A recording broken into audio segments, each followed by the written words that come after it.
완벽한 결정이 아니어도 된다라는 제목으로 하나님 말씀 증거하도록 하겠습니다. 우리가 사도행전을 쭉 읽습니다. 그러면 굉장히 긴박하고 또 스펙타클하고 뭐 그런 내용들이 쭉 진행이 됩니다. 그래서 1장부터 이렇게 호흡이 가빠질 정도로 긴밀하게 내용들이 쭉 나옵니다. 그런데 1장 15절 이 후반부에 읽어보면은 금방 납득이 잘 안 되는 말씀인 것 같이 보이고요. 뭔가 이렇게 시원하지 않는 느낌이 듭니다. 내용이 뭐냐? 가룟 유다 대신에 새로운 사도를 세웠다라는 거예요. 마띠아라는 사람을 세웠다라는 내용입니다. 그런데 뭔가 허전해요. 뭔가 약하다 그런 느낌을 받습니다. 왜 그렇습니까? 이렇게 기도하고 이렇게 하나님의 뜻대로 무슨 일을 시작했을 때 이 사람이 뭐 대단한 사람이 돼야 될 거 아니에요. 대단한 헌신을 했다, 뭐 가가지고 놀라운 이적을 행했다, 또는 뭐 판도를 바꿨다, 뭐 이런 일들이 나와야 되는데 마띠아는 이 세웠다라는 장면만 나오고 그 이후에 별 기록이 없습니다. 그래서 우리 느낌이 무슨 느낌이 드냐면은 왜 뽑았나 뭐 이런 느낌이 들고요. 이게 뭐지? 뭐 이런 느낌이 들어요. 그래서 1장 뒷부분에 가서 좀 김이 빠지는 것 같은 느낌이 들기도 한다라는 것입니다. 예수님께서 부활하시고 40일 계셨죠. 그동안에 제자들에게 말씀해 주시고 마지막 사명을 주고 가셨습니다. 그게 우리가 잘 아는 1장 8절의 말씀입니다. 오직 성령이 너에게 임하시면 너희가 권능을 받고 예루살렘과 온 유대와 사마리아와 땅끝까지 이르러 내 증인이 되리라. 증인 되라, 이게 마지막 사명이었다라는 것입니다. 그래서 제자들이 이 마지막 말씀을 듣고 첫 번째 순종했던 첫 실천이 뭐냐? 증인 세우는 거예요. 22절 한번 다 같이 읽겠습니다. 시작. 항상 우리와 함께 다니던 사람 중에 하나를 세워 우리와 더불어 예수께서 부활하심을 증언할 사람이 되게 하여야 하리라 하거늘. 그러니까 왜 세웠어요? 증인 세우려고, 증언할 사람을 세우려고 세웠다는 것입니다. 그러니까 내용은 너무너무 아름다운 거죠. 예수님이 명령하신 거 첫 번째 순종, 그렇게 첫 실천하면서 시작을 했더라. 이게 처음의 시작이라는 것입니다. 그런데 우리는 마음에 마띠아가 우리 마음에 들지 않는 거예요. 마띠아가 우리가 생각했던 그 모습이 아니라는 것입니다. 근데 성경이 이렇게 많은 지면을 할애했던 것은 메시지가 있다 그랬죠. 지면의 할애는 그 안에 비중이 있다라는 거예요. 그럼 이게 우리에게 보여주는 메시지가 뭡니까? 많이 놓치기 쉬운 건데 첫 번째는 이겁니다. 믿는 자는 결정하는 사람이라는 거예요. 그 결정이 뭐 잘했던 잘못했던 그 결정이 뭐 충분한 결정이든 충분하지 않은 결정이든 그게 아니라 일부러 이렇게 좀 미숙한 결정 같은 거를 우리에게 보여주는 거예요. 믿는 자는 결정하는 자다. 결정하는 것이 믿는 자다. 이 메시지를 주기 위한 것이라고 확신합니다. 노예는 결정권이 없습니다. 그런데 출애굽하고 난 다음에 이스라엘 백성들을 자유민으로 만들었잖아요. 자유민의 특징이 무엇입니까? 결정할 수 있습니다. 자녀의 특징이 무엇입니까? 결정할 수 있습니다. 우리가 10계명 중에 안식일 계명이 나오는데 안식일 계명의 내용이 뭐예요? 노예는 쉴 수 없는 거지요. 노예는 쉬는 걸 결정 못합니다. 주인의 명령대로 살아야 되니까. 근데 우리에게 자녀로 부르셨습니다. 백성으로 부르셨습니다. 그러니까 안식일을 지키라. 결정할 수 있는 거예요. 그래서 우리는 쉬고 예배드리고 하나님 앞에 나아갈 수 있는 것입니다. 그게 바로 뭐예요? 결정할 수 있는 게 자유의 특징이다. 이걸 말해주고 있다는 것입니다. 우리 선악과도 마찬가지죠. 어떤 사람은 그래요. 선악과 뭐하러 만드느냐고. 선악과 만들지 않았으면 결정 못 하잖아요. 결정 못 한다는 거는 기계지 자녀는 아니잖아요. 우리가 밴딩머신 만든 게 아니잖아요. 누르면 뭐 나오는 게 아니라 인격을 주셨다는 건 자유의지를 주셨다는 거거든요. 우리에게 결정할 수 있는 것을 주셨다, 그런 얘기입니다. 제자들이 제일 먼저 했던 일이 뭐냐? 결정했다라는 것입니다. 이건 뭐예요? 주님의 말씀대로 순종하려는 결정을 했다. 그래서 여러분들 믿는 자들이십니까? 지금부터 해야 될 일이 뭐냐면 결정하셔야 돼요. 결정이 믿음이라는 것입니다. 요한복음 8장 32절에 보니까 그 제자 얘기가 나오죠. 내 말이 거하면 제자가 된다고. 제자의 특징이 뭐냐? 진리를 알지니 진리가 너희를 자유케 하리라. 그러니까 자유가 제자의 특징인데 이 자유의 내용이 뭐예요? 자기 멋대로 하는 게 자유가 아니고 그 선악과가 똑같다 그랬잖아요. 선악 판단은 하나님만 하시는 것이다. 그러니까 그거 하지 말라. 그게 선악과잖아요. 그러니까 선악과의 메시지는 뭐냐면 하나님은 창조자이시고 우리는 피조물이다. 그거예요. 나의 한계를 아는 거예요. 그러니까 우리가 무슨 마약 같은 거 하면 환각에 빠진다 그러죠. 환각에 빠지면 내가 인간인 걸 모르는 거죠. 나는 새야 라고 하면서 높은 곳에서 뛰어내리잖아요. 그건 자유가 아니라 죽음이죠. 그런데 진리가 우리 가운데 오게 되면 환각이 아니라 자각을 하게 된다고요. 나는 인간이야. 그러니까 높은 곳에 올라가면 위험해. 내려올 때 조심스럽게 내려와야 돼. 라고 자각하는 거. 진리는 자각하게 만들어서 우리에게 자유를 준다는 거예요. 우리가 누군지를 아는 거예요. 피조물임을 아는 것입니다. 그게 자유라는 거예요. 나를 알고 나아가는 것이죠. 그러니까 진리는 자유케 한다. 그런 뜻이라는 것입니다. 그래서 주님의 제자에게 자유로운 결정. 자유는 뭐예요? 결정하는 거예요. 결정. 자기 본분을 알면서 결정하는 것이 자유의 내용이라는 것입니다. 그래서 우리는 어떤 결정을 해야 되냐? 순종을 결정할 줄 알아야 된다는 것입니다. 아브라함 보세요. 아브라함을 믿음의 조상이라 그럽니다. 믿음의 조상이라 그러는데 도대체 뭐가 믿음이에요? 결정하는 거예요. 창세기 12장 1절 보니까 하나님께서 아브라함에게 이렇게 말씀하십니다. 너의 고향과 친척과 아버지 집을 떠나 내가 내게 보여줄 땅으로 가라 라고 하셨죠. 그때 아브라함이 했던 게 뭐예요? 결정했어요. 아멘. 그리고 갔어요. 결정이 믿음이에요. 머뭇머뭇거리면서 뭐 시기 보고 뭐 상황 보고 분위기 파악하고 이게 아니고 믿음은 결정이라니까요. 결정할 때 그때부터 믿음이 작동하기 시작하다는 것입니다. 그 결정도 대충 하는 게 아니고 오늘 이 제자들 보면 말씀의 근거에서 기도의 근거에서 결정하잖아요. 첫째는 말씀의 근거에서 결정했다는 것을 알 수 있는 게 16절에 나오죠. 16절부터 20절까지 한번 읽겠습니다. 시작. 형제들아, 성령이 다윗의 입을 통하여 예수 잡는 자들의 길잡이가 된 유다를 가리켜 미리 말씀하신 성령이 응하였으니 마땅하도다. 이 사람은 본래 우리 수 가운데 참여하여 이 직무의 한 부분을 맡았던 자라. 이 사람이 불의의 삭스로 밭을 사고 후에 몸이 곤두박질하여 배가 터져 상자가 다 흘러나온지라. 이 일이 예루살렘에 사는 모든 사람에게 알려져 그들의 말로는 그 밭을 아겔다마라 하니 이는 피밭이라는 뜻이라. 시편에 기록되었을 때 그의 거처를 황폐하게 하시며 거기 거하는 자가 없게 하소서 하였고 또 일렀으되 그의 직분을 타인이 취하게 하소서 하였도다. 그 뭐예요? 정확히 하나님 말씀을 근거로 해서 여기 시편 109편 8절의 말씀을 인용하면서 그 유다가 말씀대로 떠나갔다라는 거예요. 배신하고 떠나갔다라는 거예요. 그러므로 그 직분을 타인이 취하게 하소서. 이 말씀에 있지 않느냐? 말씀을 근거로 해서 결정합니다. 사도를 세우기로. 그리고 또 기도하면서 결정하죠. 24절 보니까 그들이 기도하여 이르되 하면서 기도하면서 결정해요. 그러니까 대충 결정하는 게 아니고 자기 멋대로 결정하는 것이 아니라 말씀의 근거에서 기도의 근거에서 결정합니다. 결정했을 때 그것을 주님께서 귀하게 여기셨다라는 거예요. 여러분 우리가 결정한다 그러는 거 반드시 이게 다 바른 결정만 해야 되고 반드시 이게 최적의 결정만 해야 되는 게 아니라는 거예요. 결정해도 된다. 이게 하나님 백성들의 특징이에요. 그래서 여러분 로마서 8장 1절 2절에 보면 그 위대한 선언이 있죠. 그러므로 이제 그리스도 예수 안에 있는 자에게는 결코 정죄함이 없나니 이는 그리스도 예수 안에 있는 생명의 성령의 법이 죄와 사망의 법에서 너를 해방하였음이라. 이 말 어렵게 생각하지 말고요. 정죄가 없다 얘기는 뭐냐? 결코 지옥 안 간다 그런 뜻이에요. 정죄가 없다 이 얘기는 뭐냐? 구원받았다 그런 뜻이에요. 정죄가 없다 이게 무슨 얘기냐? 어떻게 되든 간에 천국 간다 그런 뜻이에요. 또 다른 말로 최종 승리한다 이런 얘기라고요. 그러니까 우리가 결정을 못하는 이유가 뭐냐 하면 정죄가 두려워서 그래요. 막 누가 비난하고 또 누가 공격하고 또 누가 이렇게 망할까 봐 이렇게 두려운 거죠. 두려워서 머뭇머뭇거리는 거라고요. 그래서 두려우면 형벌이 있다. 마귀가 주는 게 두려움이에요. 그 창세기 보면은 인간이 느끼는 범죄하고 난 다음에 최초로 느꼈던 감정이 뭐예요? 두려움. 벗었으므로 두렵습니다. 두려운 감정이에요. 이건 죄로부터 나오는 감정이고 이거 마귀가 주는 감정이라니까요. 왜 두려워요? 정죄당할까 봐. 근데 우린 자녀잖아요. 자녀는 정죄를 두려워하지 않습니다. 왜냐? 어떤 결정을 내리든 간에 하나님이 기뻐하신다는 거예요. 어떤 결정을 내리든 간에 하나님이 도와주신다는 거예요. 그래서 주님 만난 백성들을 보면 특징이 결정부터 합니다. 한번 보세요. 베드로 보세요. 나를 따르라 예수님 그랬더니 배하고 그물을 버려두고 예수님 따르는 결정을 하잖아요. 삭개오 보세요. 삭개오의 집에 가가지고 이 세리장인데 다 배척하는 사람이었는데 예수님이 내가 니네 집에 유하여 하겠다. 같이 밥이나 먹자. 이랬더니 기뻐하면서 결정 내리잖아요. 누가복음 19장 8절을 보니까 내 소유의 절반을 가난한 사람들에게 주겠습니다. 또 만일 누구에게서 속여 빼앗은 것이 있으면 4배나 갚겠습니다. 라고 결정하잖아요. 다 특징이 뭐예요? 믿음은 결정하는 거예요. 행동하는 거라고요. 순종을 결정하는 거라고요. 그때부터 믿음이 막 시작되기 시작하는 거 아니겠습니까? 이게 믿음의 내용이라는 거예요. 그러므로 우리가 해야 될 일이 뭐냐? 믿었으면 이제부터 결정을 해야 됩니다. 결정해도 넘어지거나 깨질 걱정 없어요. 왜 그래요? 내가 수영을 좀 못한다 할지라도 내 옆에 수영 코치가 있으면은 물에 빠져 죽지 않아요. 양이 1위 가운데 있다 할지라도 목자가 옆에 있다 그러면은 절대 죽지 않아요. 목자가 지켜줄 거기 때문에.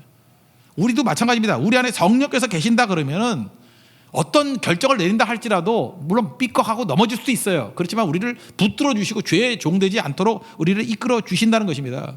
그래서 진리를 알지 진리가 너희 자유케 한다 그러잖아요. 결정하게 만들고 우리를 지켜주신다. 그 말씀이 다 포함되어 있다는 것입니다. 그래서 우리 중요한 게 뭐예요? 우리 하나님이 자녀죠. 구원받은 자녀죠. 자녀들은 어떤 결정을 해도 죽지 않는다. 이게 중요한 거예요. 어떤 결정을 해도 정죄받지 않는다. 여러분들 우리 기준이 있잖아요. 예배, 기도, 선교 결정하십시오. 예배하기를 결정하고 기도하기를 결정하고 선교하기를 결정하십시오. 그 마태복음 6장 33절 표현에 의하면 먼저 그의 나라와 의를 구하십시오. 그런 결정을 하라고요. 그럼 모든 것을 더해 주실 것입니다. 결정이 믿음이에요. 그 다음 살필 게 뭐냐 하면은 우리는 결정을 잘 못하는 이유 중에 하나가 뭐냐면 완벽한 결정하려고. 근데 완벽하지 않아도 된다라는 것입니다. 우리가 결정하려고 하면 긴장과 이런 불안함이 있지 않습니까? 왜 그래요? 잘못 결정하면 어떡하나 이런 거죠.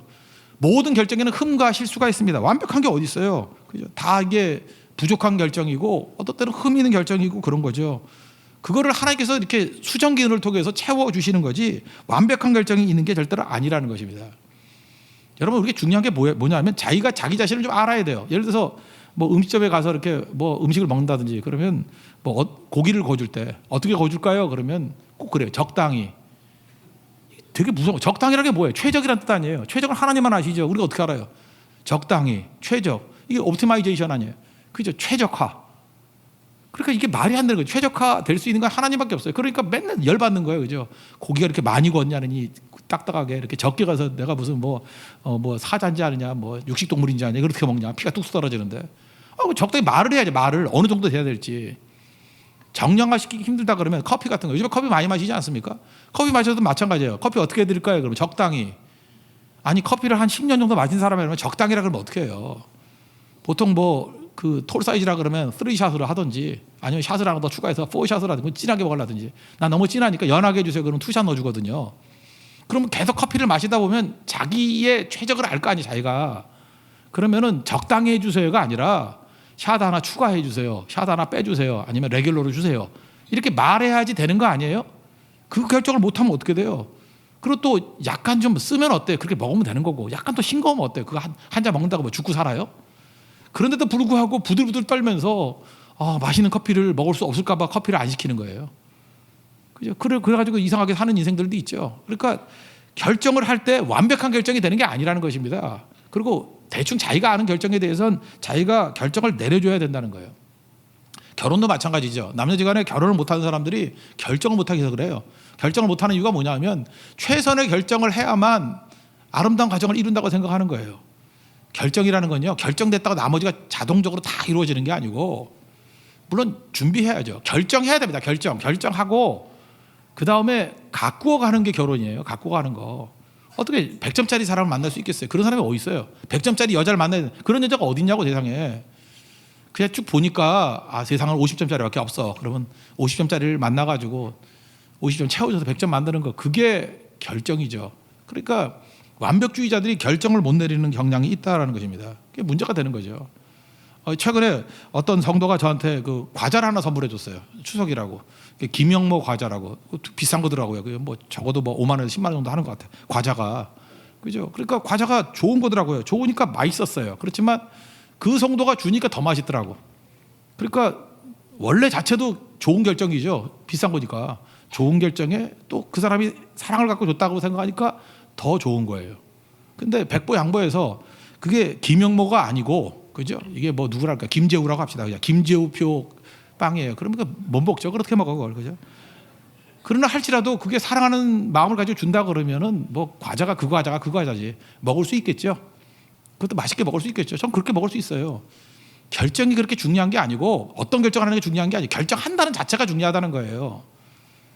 최선의 결정만이 결정이 아니라는 거 꼭 잊지 말고 결정하십시오. 누가복음 15장에 보면은 탕자 비유 나오잖아요. 거기 보면은 결정을 아무것도 하지 않은 집안에 있는 형 얘기가 나오고요. 그 다음에 결정을 했는데 결정이 좋은 결정은 아니었죠. 어떤 결정을 했던 탕자 얘기가 나와요.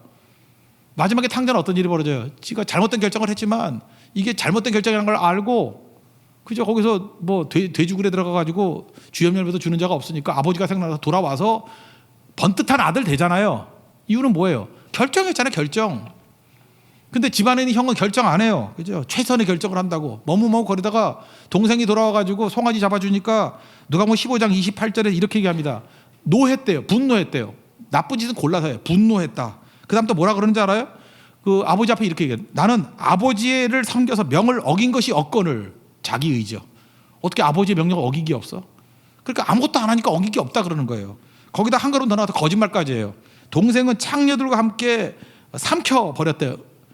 아니 동생이 뭐 허랑방탕하게 산 거는 맞고 그다음에 돼지 굴에서도 뭐 먹을 것이 없는 건 맞지만 동생이 창녀하고 놀았다는 게 어디 나와요? 이건 뭐예요? 상상이죠. 이걸 뭐라 해요? 가짜 뉴스예요. 가짜 뉴스. 이렇게 거짓말 뻥이나 치고. 잘 보세요. 뭐 하나도 좋은 게 없어요. 분노하고 자기 의에 사로잡혀 있고 맨날 거짓말이나 하고 제일 중요한 건 아버지의 마음을 이해 못하는 공감 능력이 없잖아요. 그죠?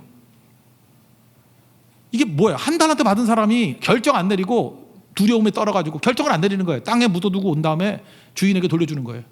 그게 마음가면 뭐예요? 주인은 나쁜 사람이라는 거예요. 굳은 사람이고 인색한 사람이고 혼내는 사람이고 그런 주인도 아닌데 괜히 가만히 있는 주인을 갖다가 나쁜 놈 만들어버리는 거죠. 여기 있다고. 결정 안 내리잖아요. 약하고 게으른 자야. 여러분 아무 결정도 안 하고 그냥 멍 때리고 있으면요. 그게 좋은 게 아니야. 악하고 게으른 종이 된다고. 어떤 결정이든 결정을 내려야 된다는 거예요. 지금 이 사람이 누구예요? 바리새인 아니야, 바리새인. 예수님이 바리새인 지금 들으라고 하는 설교였잖아요. 그러니까 바리새인은 자기가 잘 믿지 않는다고. 왜 잘 믿는다고 생각해요? 나는 아무 결정도 안 내렸어. 그냥 가만히 눈치만 보고 있어. 내가 뭐 예배를 안 드렸니? 내가 뭐 찬송을 안 불렀니? 기도를 안 했니? 뭐 이러고 있는 거예요. 결정을 안 내리면서. 그러니까 하나도 성장이 없는 거죠. 결정하셔야 됩니다. 불완전한 결정이라도 결정을 하는 게 그게 믿음의 내용이라는 거예요. 우리가 볼 때는 마띠아를 결정한 게 그렇게 흡족하지 않아요. 마띠아를 결정했으면 뭐 스팍테컬한 일을 하고 궤적도 행하고 뭐 대단해야 될 것 같은데 오히려 그런 결정을 안 내린 게 메시지인 것 같아요. 야 봐라, 제자들이 내린 결정이 우리 일반인이 생각할 때만큼 그렇게 대단한 결정은 아니었지만 그렇다고 하나님 일이 안 되는 거 아니지.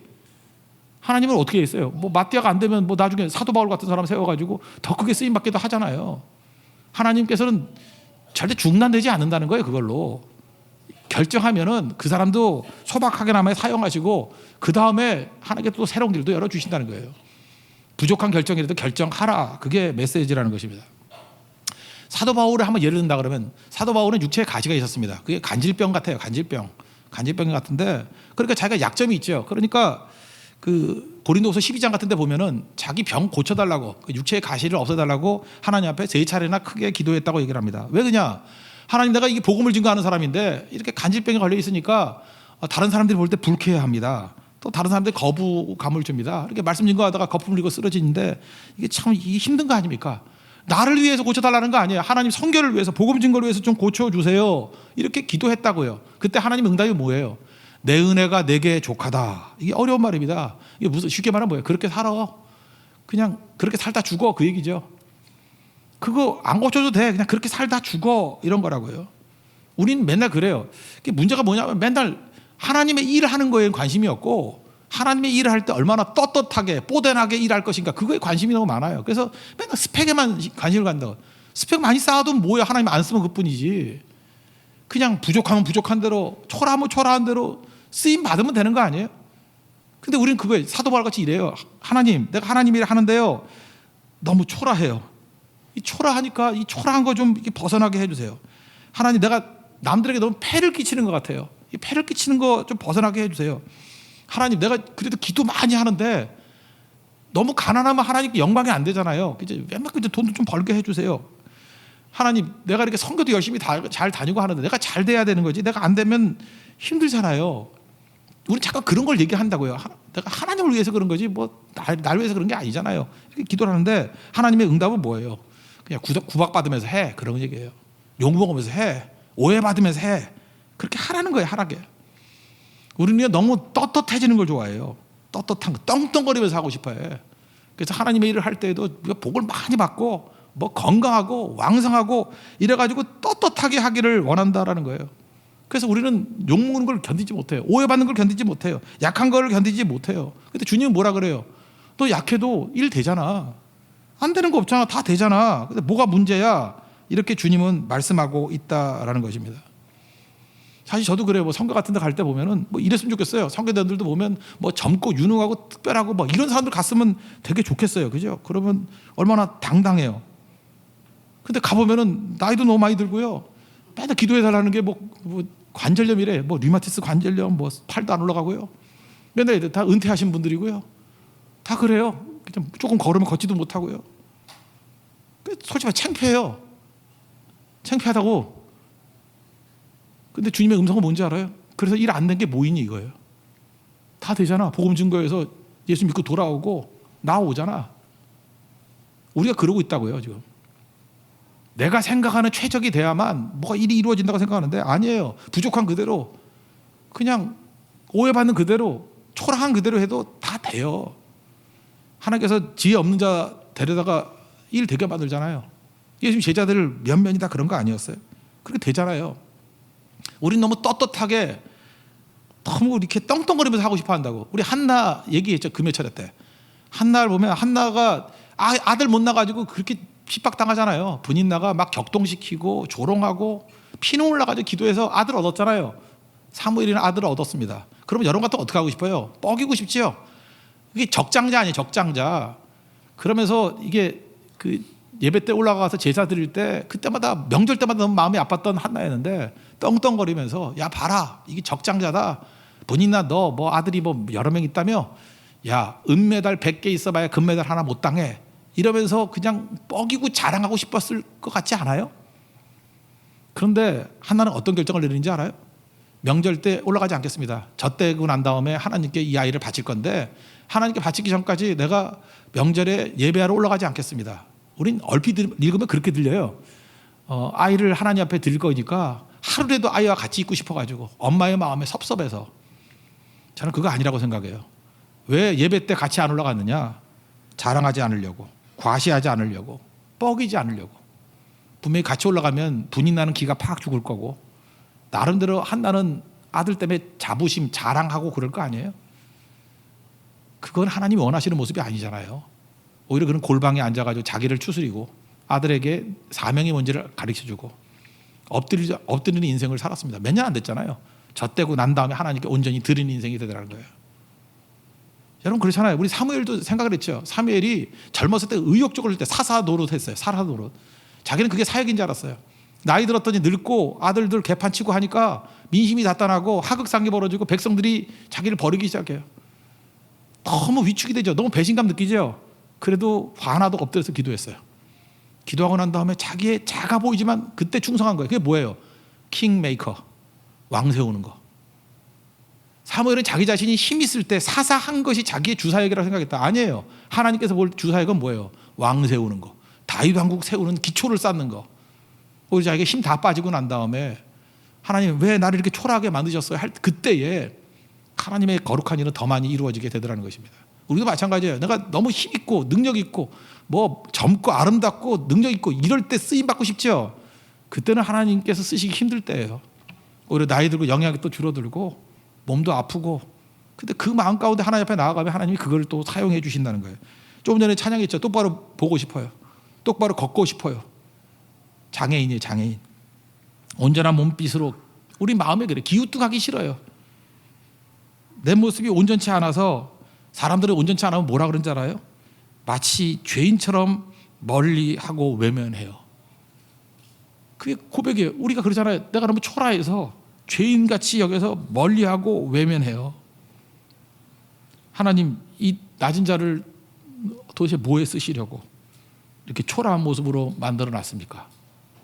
우리 고백이잖아요. 초라한 모습으로. 그렇지만 주님께 드릴 것은 이 사랑하는 마음, 생명까지 드리겠다고.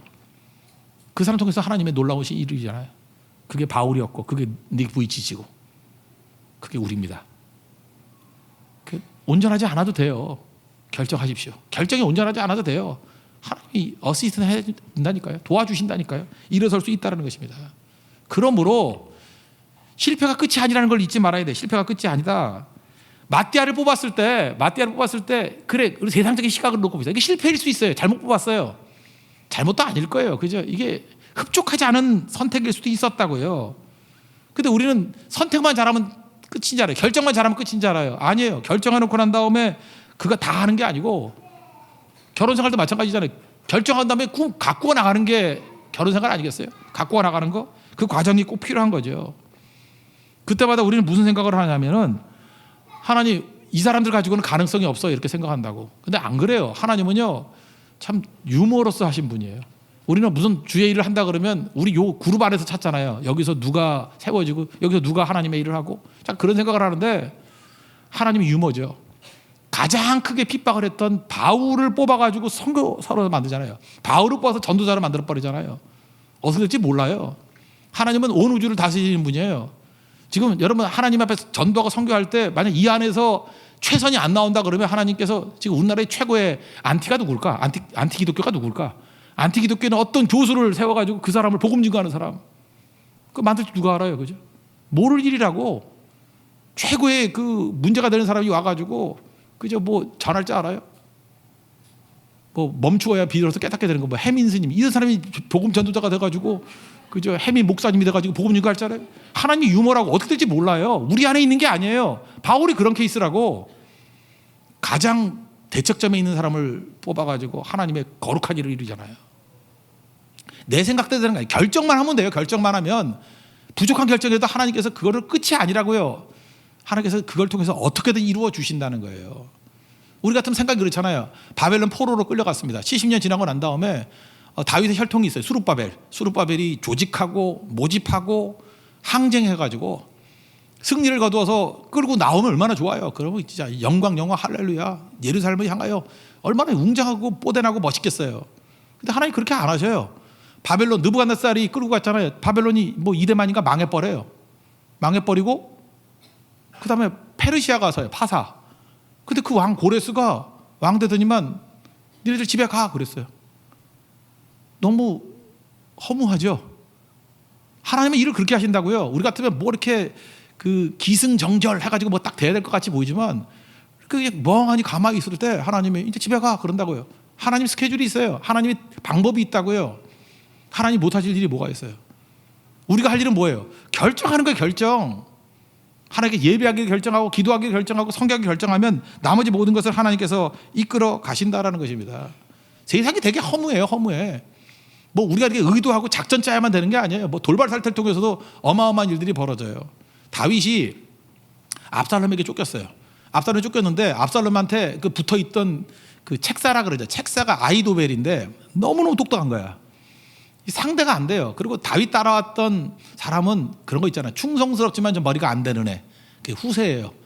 그게 후졌다 그래서 후세야. 후진세라 그래서 후세라고. 외우기 쉽죠. 아이도벨은 머리 되게 좋아요. 후세는 그거보다 떨어져. 근데 후세는 마음이 다윗에게 가 있어요. 그래서 이제 스파이로 가 있는 거야. 그래서 압살롬 옆에서 얼쩡거리고 있어요. 누가 봐도 아이도벨이 탁월한 전략가고 후세는 후진세예요. 예, 이렇게 상태가 되는데 하나님이 어떻게 만드셨냐 하면은 어떤 계략을 쓰는데 아이도벨의 제안을 압살롬이 거절하고 멍청하게 만든 거예요. 하나님이 멍청하게 만들려면 얼마든지 멍청하게 만들어요. 이 좋은 계략을 거부하고 후세의 이 후진 이야기를 선택을 해요. 근데 왕이 이렇게 멍청해질 수 있죠. 그럴 수 있죠. 근데 문제는 뭔지 알아요? 자기 책략이 자기 계략이 선택되지 않았다가 아이도벨이 가서 목매다가 자살해 죽어요. 나 성경 읽다가 보면 난 이해가 안 돼 도저히. 이게 사무엘하 17장 23절에 나오는데 아이도벨이 자기 계략이 시행되지 못함을 보고 나귀의 안장을 지우고 일어나 고향으로 돌아가 자기 집에 이르러 집을 정리하고 스스로 목매어 죽음에 그의 조상의 묘에 장사되니라. 이거 앞뒤 맥락 하나도 맞지도 않아요. 하나님이 일하시면 어떤 일이 벌어져요? 그런 책사 하나 죽는 거 시간 문제라는 거예요. 마음에 뭐 우울증을 줬는지 뭘 줬는지 그냥 그 한 번 거절당했다는 거절감에 목매달아 죽었대요. 그러니까 우리는 사람이나 환경 찾아볼 게 아니죠. 무너지려고 그러면 하나님이 한순간에도 무너뜨릴 수 있고요. 풀어주려고 마음 먹으면 하나님이 적국의 왕 고레스의 마음을 변화시켜서 풀어주기도 한다라는 것입니다. 이게 바로 뭐예요? 결정 내리라는 거예요. 절대 실패 안 해요. 로마서 8장 28절 같이 합력하여 선으로 이루십니다. 우린 자녀잖아요. 자녀. 우리를 보호하시는 분이 계셔요. 수영 못해도 괜찮아요. 수영 코치가 옆에 있어요. 일이가 있어도 괜찮아요. 옆에 목자가 계셔요. 그렇게 결정할 때 최고의 것이 될 수 있다는 것입니다. 제가 최근에 시편을 묵상하고 있는데 다윗의 초창기 시편하고 다윗의 후반기 시편하고 좀 이렇게 깊이가 다른 것 같아요. 그 다윗의 초창기 시편이 시편 6편인데 예를 들면 6편에 이렇게 나옵니다. 2절 읽어드릴게요. 여호와여 내가 수척하였사오니 내게 은혜를 베푸소서. 또 3절 보니까 내 영혼이 매우 떨리나이다. 여호와여 어느 때까지니까. 4절 여호와여 돌아와 나의 영혼을 건지시고 주의 사랑으로 나를 구원하소서. 그러다가 5절에 이렇게 얘기합니다. 사망 중에서는 주를 기억하는 일이 없사오니 스올에서 주께 감사할 자가 누구리까. 이 얘기는 뭐냐면 하나님 내가 지금 되게 어렵거든요. 빨리 나를 도와주세요. 도와주세요 하다가 나중에 하나님 앞에 협박하는 거예요. 하나님 나 죽이면 좋을 거 없을 걸 이러는 거예요. 나 죽으면은 누가 주님을 기억해? 나 죽으면 누가 주님께 예배해? 나 죽으면 누가 주님을 감사해? 하나님 내가 살아있는 게 하나님께 이익이에요. 뭐 이따위 소리 하고 있는 거예요. 그죠? 이거의 전제가 뭐예요? 다윗의 전제는 죽으면 끝이라는 거예요. 죽으면 끝인데 하나님 날 죽이면은 어떡할 거냐고. 하나님만 손해니까 나 살려달라고. 다윗이 이때 이 시편 6편에서는 뭘 모른 거예요? 부활의 능력을 모르는 거예요. 베드로하고 똑같이요. 예수 십자가 진다 그래 죽지 말라고. 왜 죽지 말라고 그래? 죽으면 끝이니까. 근데 부활은 뭐예요?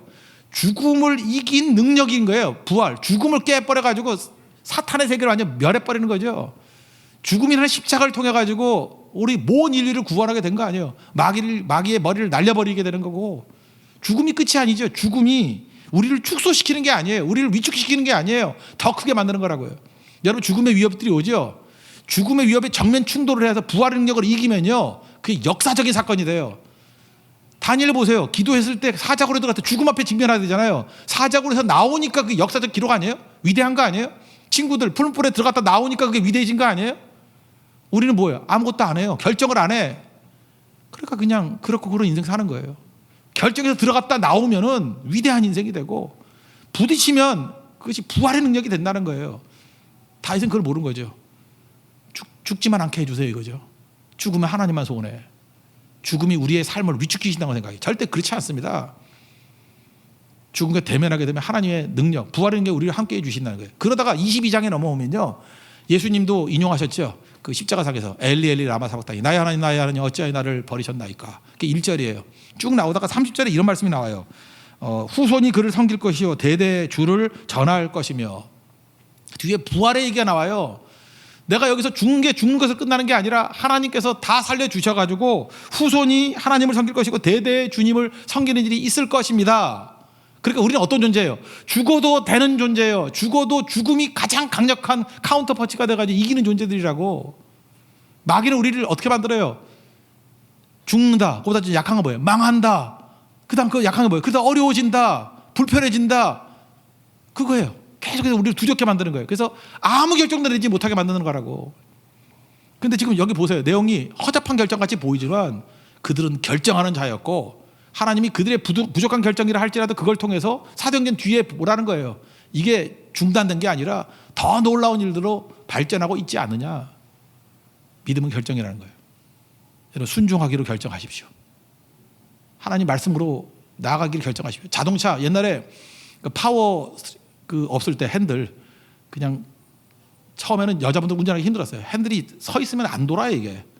그때마다 가르쳐 준 게 뭐죠? 그 엑셀을 밟아가지고 살짝 움직이라고. 움직이면 움직일 때 핸들이 가벼워져요. 그래서 얼마든지 여자분도 돌릴 수 있어. 손바닥으로 밀어도 돌릴 수 있어. 요즘 같은 데 이해가 무슨 말인지 이해를 못할 거야. 그죠? 일단 움직여야 돼요. 얼마 전에 우리 교회 왔던 인도 임난칸의 명언이 있죠. 시작이 반입니다. 그래서 시작의 반이 뭐예요? 결정의 결정. 결정이 반입니다. 여러분 결정하십시오. 그럼 반 이룬 거예요. 어떤 결정을 하든지 결정하면 그것이 불완전하다 할지라도 미숙하다 할지라도 그게 반이에요. 결정하십시오. 마귀는 우리를 두려움, 정죄감 때문에 결정 못하게 만들어요.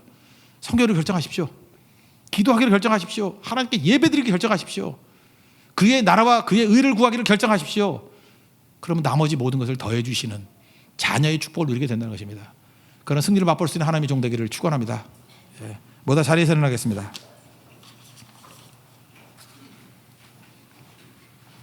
예배, 기도, 선교성 찬양하겠습니다.